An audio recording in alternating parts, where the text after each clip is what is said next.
अच्छी मान फेसबुक पे यार कहाँ जाता है इसको? हाँ अरे मैं हाँ तो ना हाँ मैं सुभन भैया के प्रचार करे बना है सुभन भैया के प्रचार करे बना है सुनो पेहा गाड़ी छाप के मोहर लगा देगा गाड़ी छाप लगा दे मैं गाड़ी छाप में मोहर लगा जी तो कहे लगा है अरे गाड़ी कैसे मन भैया मल्ला ने तो बता तो सब मल्ला ने बतावा था ये लगा बतावा ये गाड़ी का मोहर लगाना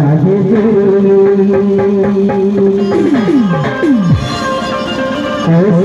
भैया जीताना हिला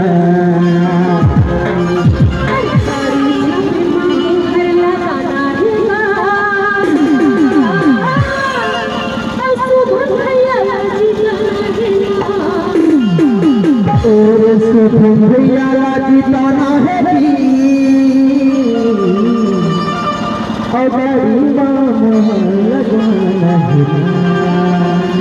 कैसे देखो गाड़ी में मोहर लगा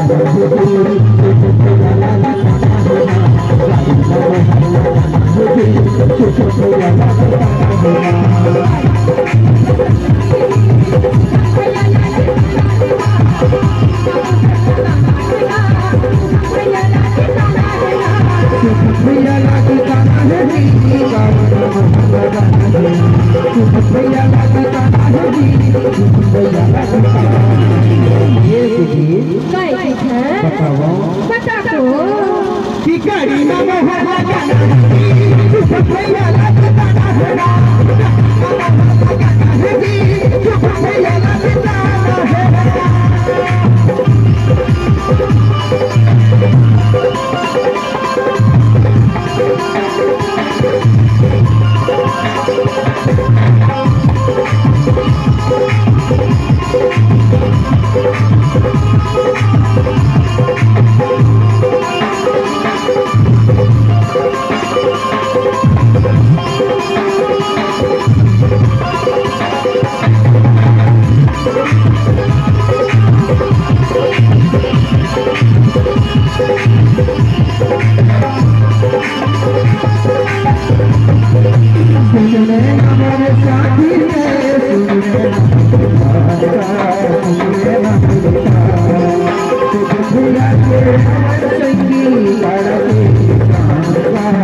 बस